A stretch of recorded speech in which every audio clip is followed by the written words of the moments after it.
Cap sur l'édition de ce jeudi sur le Miroir du Monde Télévision, voici le sommaire de l'actualité. Le Niger ne veut absolument pas de couac lors de la CAN des moins de 17 ans qui se joue actuellement à Niamey. Et c'est donc conscient de la menace Boko Haram que les autorités ont mis en place un important dispositif de sécurité dans la capitale. Le reportage en début de journal.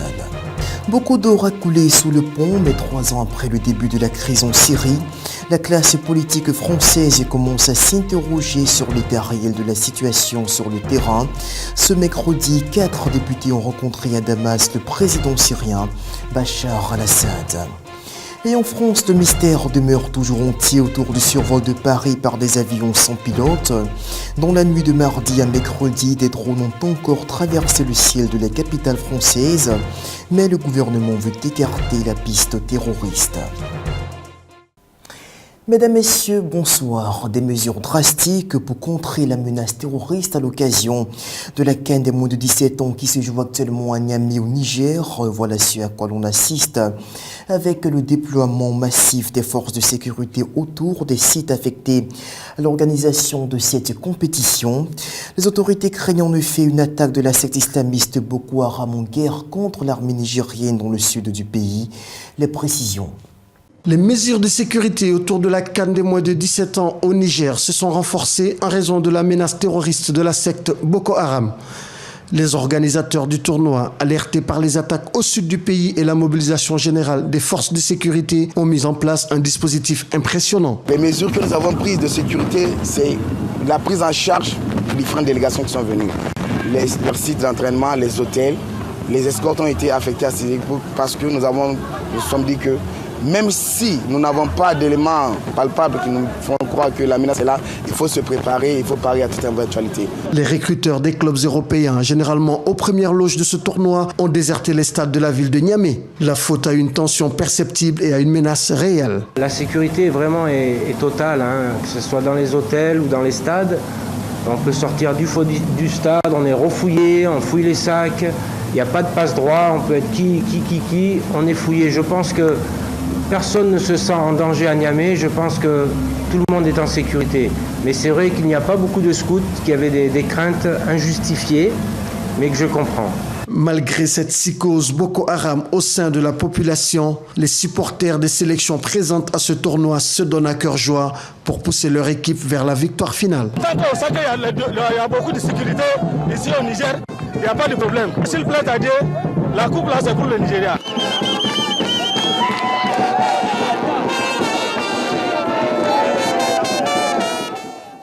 Je vous le disais déjà hier, les avancées sont palpables dans la lutte contre l'épidémie Ebola. Et le nouvel héros se nomme le Favipiravir, conçu contre la grippe au Japon, mais qui se montre efficace dans le traitement des personnes fraîchement contaminées par la maladie. Depuis décembre donc, ce sont 80 patients qui ont subi des tests en Guinée-Conakry et les résultats sont édifiants. La moitié d'entre eux semblent avoir été guéris. Le reportage. Applaudissements pour les patients guéris de la maladie d'Ebola lorsqu'ils sortent de l'un des centres gérés par Médecins sans frontières en Guinée. Ces patients participent à un essai clinique mené par l'INSERM, l'Institut français de la recherche médicale. Ils reçoivent gratuitement un médicament japonais normalement utilisé contre le virus de la grippe, le Favipiravir. Mais cette fois, contre Ebola, les doses sont beaucoup plus élevées. La dose doit être assez importante. On parle de 12 comprimés au départ, 3 fois par jour, et après on passe à 2 fois par jour avec une diminution du nombre de comprimés. Le traitement réussit plutôt bien lorsque les malades sont peu atteints. Dans ce cas, la mortalité est passée de 30 à 15%. En revanche, chez les cas les plus graves d'Ebola, la mortalité a au contraire augmenté de 85 à 93%. D'où l'importance de prendre le traitement dès les premiers symptômes. MSF espère ainsi convaincre la population jusque-là méfiante de l'intérêt de se faire connaître au début de la maladie. Il faut le prendre comme une bonne nouvelle. C'est une des premières pierres à l'édifice, mais il faut redoubler d'efforts pour aller jusqu'au bout pour les pistes en cours d'essais cliniques, traitements, plasma, vaccins. Mettre le paquet également sur le diagnostic, avoir des outils rapides. L'épidémie d'Ebola entraîne encore 100 nouveaux cas par semaine en Guinée.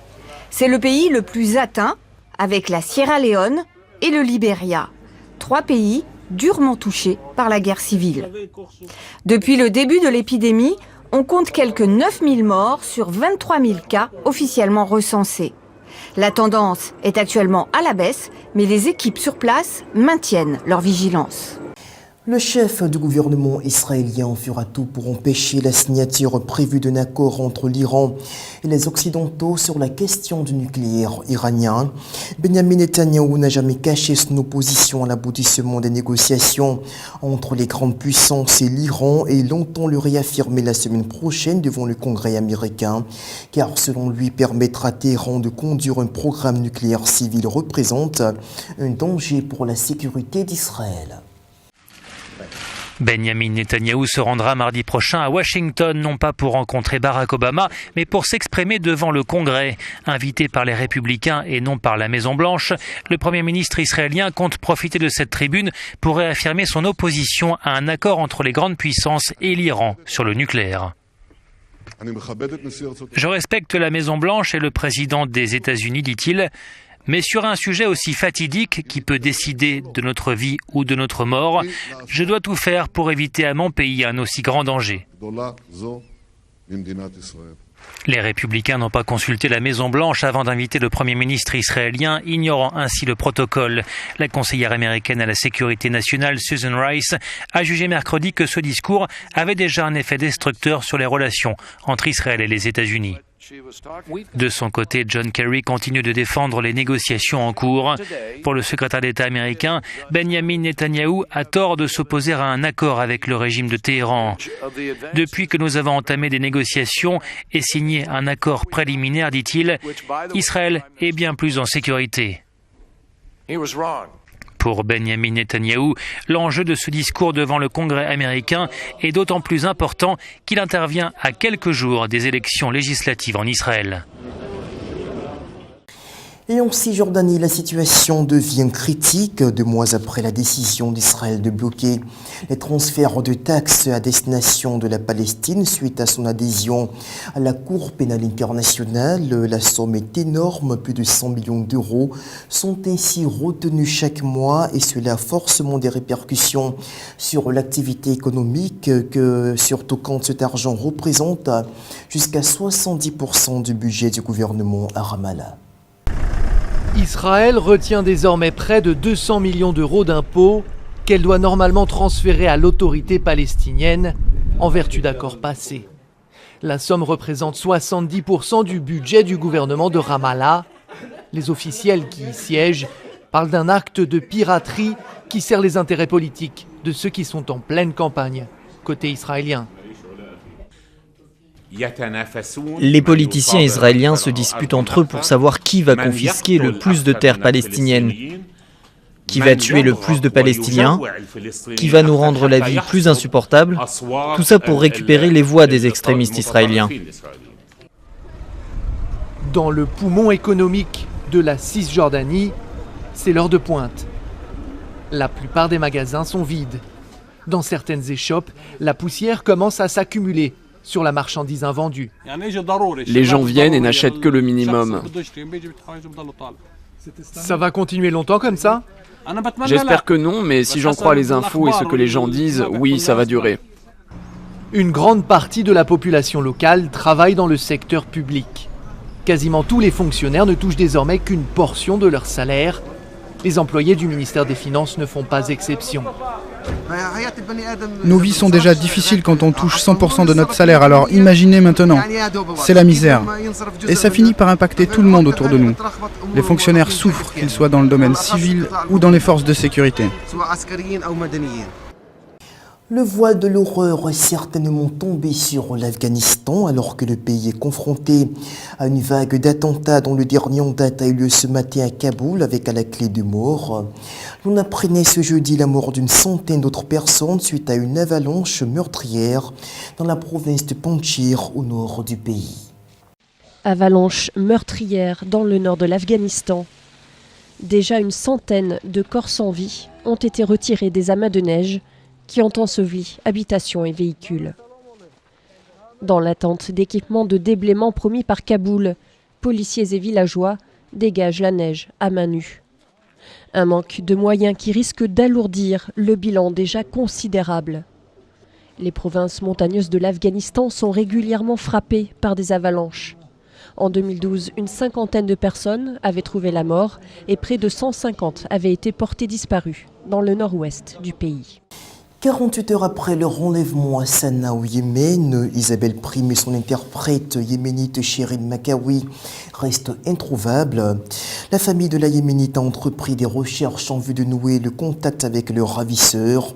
Faut le rappeler, ce mardi, l'employée française de la Banque mondiale avait été prise en otage à un checkpoint de la capitale yéménite et ce en même temps que son accompagnatrice Shirin qui a refusé de se séparer d'elle lors de ce rapt. À chaque coup de fil, Shawki Makawi espère avoir enfin des nouvelles de sa fille ou de ses ravisseurs, mais toujours rien. Shirin a disparu mardi, kidnappée alors qu'elle accompagnait sa collègue Isabelle Prime, une Française de 30 ans. Elles ont été arrêtées à un checkpoint dans leur taxi sur la route 45. Les ravisseurs ont laissé à ma fille la possibilité de partir et n'a mené que la Française. Mais elle n'a pas voulu laisser Isabelle toute seule et elle a insisté pour rester. Elle est partie avec elle. Car Shirin était une amie d'Isabelle, elles travaillaient ensemble. Les voici toutes les deux, une photo prise avec leur équipe à Sanaa. Elle participait à un projet de protection sociale financé par la Banque mondiale, nous explique son frère. Shirin faisait des études dans l'humanitaire, avant elle était médecin. Elle a rencontré la Française à l'université. On lui a d'abord proposé un poste de bénévole, puis elle a travaillé à plein temps. La famille de Shirin a contacté plusieurs chefs tribaux pour leur demander de faciliter la libération des deux femmes. Elle s'est aussi rapprochée des miliciens houthis, qui contrôle actuellement une grande partie de la capitale. C'était une première depuis l'éclatement de la crise en Syrie en 2011. 4 parlementaires français ont échangé hier à Damas avec le numéro 1 syrien Bachar al-Assad. Et pour ces députés, il s'agissait d'avoir une meilleure lecture de la situation sur le terrain. Ce déplacement crée évidemment un malaise perceptible au sommet de l'État français, mais il pourrait à terme avoir des effets salvateurs pour la sécurité en France, car la coopération des renseignements généraux syriens se montre plus que jamais indispensable aujourd'hui. La rencontre a duré environ 1 heure. Dans son palais présidentiel, Bachar al-Assad reçoit Jean-Pierre Vial et les 3 autres parlementaires français. Il peut voir la réalité de la situation, affirme la télévision d'État, et plaider pour une reprise du dialogue entre Paris et Damas. Du pain béni pour le président syrien, malaise à l'Élysée et au Quai d'Orsay. Les 4 hommes avaient prévenu de leur déplacement, mais pas de leur rencontre avec al-Assad. Nous sommes des députés libres. Un député, lorsqu'il décide de faire quelque chose, il le décide, il n'a pas de compte à rendre, pas d'autorisation à demander. C'est une initiative privée pour essayer de comprendre. Et même sur le fond, moi je pense que nous avons, la politique française s'est trompée de vision géostratégique. Car en 2012, la France était l'une des premières à fermer son ambassade à Damas. Les attentats de janvier et la fuite d'Ayad Boumedienne ont rappelé depuis l'importance des renseignements syriens. À l'automne 2013, la DGSE et la DCRI tentaient discrètement de reprendre le contact, mais Bachar el-Assad se montrait déjà très exigeant. Lorsque j'avais rencontré Bachar el-Assad, je lui avais également parlé de cette question de la coopération sécuritaire. Il m'avait dit clairement, il n'y aura reprise de la coopération sécuritaire que s'il y a reprise des relations politiques. Cela veut dire réouverture de l'ambassade de France à Damas, ce qui est aujourd'hui absolument exclu. La visite d'aujourd'hui est officiellement désavouée, mais pour certains c'est un ballon d'essai, car l'Élysée le sait bien. En 2005, les informations des services secrets syriens avaient permis de démanteler la filière des buts de Chaumont, celle d'Amédi Koulibaly et des 2 frères Kouachi. Et dans le nord syrien, les djihadistes de l'État islamique continuent d'en faire voir de toutes les couleurs aux habitants chrétiens de la région. Ce lundi, ce sont environ 90 d'entre eux qui ont été enlevés par le groupe islamiste et la situation ne laisse pas indifférents ceux qui ont pu échapper aux affres des terroristes à l'instar de ce clergé réfugié à Paris. Tous les jours, ce prêtre prend des nouvelles de sa famille chrétienne restée en Syrie. Témoignages et photos à l'appui, il suit heure par heure l'avancée des combats. Ça, c'est l'église de Tel Hermez qui ont brûlé. Regardez le Daesh qui monte. Et là, ça, c'est... Puis les images de soldats tués, des combattants kurdes et chrétiens qui ont tenté de repousser l'attaque de l'État islamique. Lundi, les djihadistes ont ciblé 34 villages chrétiens et fait au moins 90 prisonniers. Ils ont dit qu'ils ont brûlé tous les villages. Ils ont pris ces enfants et ces femmes-là chez Daesh. Et qui sait qu'est-ce qu'ils ont fait? Qu'est-ce qu'ils vont faire? Je ne sais pas. Georges Assadourian redoute que les chrétiens connaissent le même sort que les yézidis. La mort pour les hommes, l'esclavage pour les femmes et les enfants. Il dénonce des attaques ciblées et systématiques. C'est le nouvel génocide contre les chrétiens. On a eu il y a 100 ans, en 1915, le même génocide. Il y a eu les mêmes images. Mais je suis en colère. Qu'est-ce qu'il fait l'Occident pour nous protéger? La réaction est pour le moment diplomatique. Les États-Unis ont condamné cet enlèvement. Direction l'Est de l'Europe où le chef de l'État russe s'est fortement élevé ce mercredi contre la décision de Kiev de ne plus approvisionner en gaz des régions séparatistes de l'Est de l'Ukraine. Pour Vladimir Poutine, cela s'apparente à un début de génocide, ce que démontrent les autorités ukrainiennes qui justifient ces décisions par le fait que les gazoducs ont été détruits lors des combats. Réaction de Moscou, livrer directement du gaz aux zones sous contrôle rebelle et en faire payer la facture à Kiev. Le bras de fer entre l'Ukraine et la Russie se déroule aussi sur le terrain énergétique. Depuis une semaine, Kiev ne livre plus de gaz aux régions séparatistes. Motif invoqué, les gazoducs sont endommagés par les combats. Le président russe a vivement critiqué cette décision. Il l'a dit ce mercredi lors d'une conférence de presse à Moscou. Non seulement il y a la famine là-bas, non seulement l'OSCE a constaté une catastrophe humanitaire, mais en plus on leur coupe le gaz. Je ne sais pas comment vous appelez ça. Pour moi, cela ressemble déjà à un génocide. En réaction à l'attitude de Kiev, Moscou a décidé de livrer directement du gaz aux habitants du Donbass et de le facturer aux autorités de Kiev. Le gouvernement ukrainien refuse de payer, indiquant qu'il n'a aucun moyen de vérifier les quantités livrées. Le géant russe Gazprom affirme désormais que l'Europe doit se préparer à d'éventuelles perturbations dans son approvisionnement en gaz. Le ton monte, même si à Bruxelles on joue la carte de la conciliation. Ainsi, le vice-président de la Commission en charge de l'énergie a indiqué ce mercredi qu'il espérait réunir très vite les ministres russes et ukrainiens afin d'aplanir les divergences. L'an dernier, l'Europe a reçu environ 147 milliards de mètres cubes de gaz russe, ce qui représente près d'un tiers de sa consommation. Bruxelles cherche à réduire cette dépendance énergétique. Cap sur la France où Paris a été encore une fois survolé par des drones dans la nuit de mardi à mercredi. Ce nouvel incident renforce clairement l'inquiétude dans le pays malgré le ton rassurant des autorités. Les enquêteurs ont du mal à apporter une réponse concrète aux Français. 3 journalistes de la chaîne qatari Al Jazeera ont cependant été interpellés dans la journée d'hier après avoir fait voler des drones dans un jardin de la capitale française.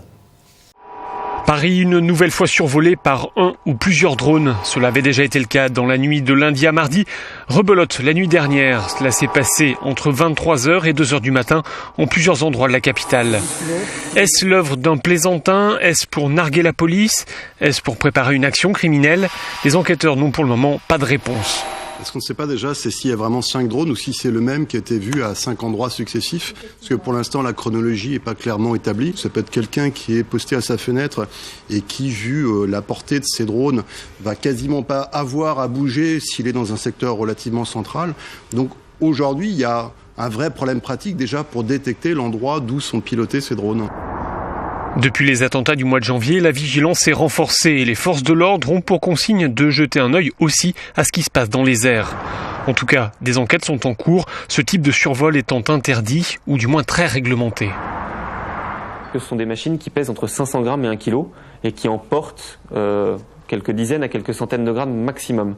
Donc aujourd'hui, ces machines servent à prendre des prises de vue, à faire des prises de vue. Elles ne peuvent pas embarquer de matériel dangereux. Cela fait maintenant plusieurs mois que ce phénomène a commencé, des drones qui survolent des sites sensibles. Jusqu'à présent, aucun de ces survols n'a été revendiqué. La France toujours et l'enthousiasme qui retombe un mois après les attentats à Charlie Hebdo. Le numéro des survivants avait connu un succès phénoménal, près de 8 millions d'exemplaires vendus. Mais la dernière parution du Canard mercredi n'aura pas été aussi incitative. Pas de ruée dans les kiosques à journaux comme on le voit dans cet élément. C'est une pile du nouveau Charlie Hebdo qui attend les lecteurs. Pas de ruée chez ce libraire aujourd'hui, mais l'hebdomadaire satirique bénéficie toujours d'un véritable élan de solidarité. J'avais prévu d'acheter le numéro qui suivrait celui qui est sorti à chaud après les événements, donc pour voir un petit peu avec le recul quel serait le contenu du nouveau Charlie. J'ai toujours été un acheteur de Charlie Hebdo avant les attentats et que je continuerai à l'acheter après. Voilà, c'est important pour moi. C'est un journal décalé, de l'humour, de la provoque, tout ce que j'aime. Ce bureau de presse a reçu 70 exemplaires du journal. C'est moins que le numéro des survivants, mais c'est beaucoup plus qu'avant la tuerie du 7 janvier. On recevait 4 ou 5. 4-5. Je vendais pas les 4-5. J'en vendais 2 ou 3. Il m'en restait tout le temps. Charlie Hebdo a été tiré à 2,5 millions d'exemplaires ce mois-ci. Les marchands de journaux seront régulièrement réapprovisionnés tout au long de la semaine. Et après la Grèce, c'est le gouvernement français qui devra présenter à la Commission européenne un plan de réforme visant à réduire le déficit budgétaire. Ce mercredi à Bruxelles, Valdis Dombrovskis, le commissaire européen chargé de l'euro et du dialogue social, a demandé à Paris de dévoiler son plan de réforme d'ici au mois d'avril, après un délai de 2 ans supplémentaires accordé à la France pour ramener son déficit sous la barre des 3%.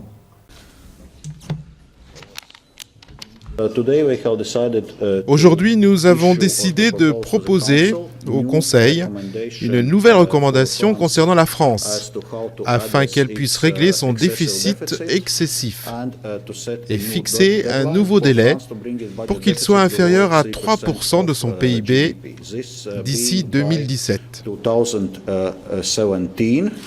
France has already announced several reforms over the past few days. La France a déjà annoncé plusieurs réformes au cours des derniers jours. C'est un pas dans la bonne direction. Nous attendons de la France un ambitieux programme national de réformes plus détaillé d'ici avril. Nous examinerons la situation en mai et déciderons si le déclenchement de la procédure de déséquilibre excessif est nécessaire pour permettre à la France de mener à bien ses réformes. To encourage deeper and faster reform in France.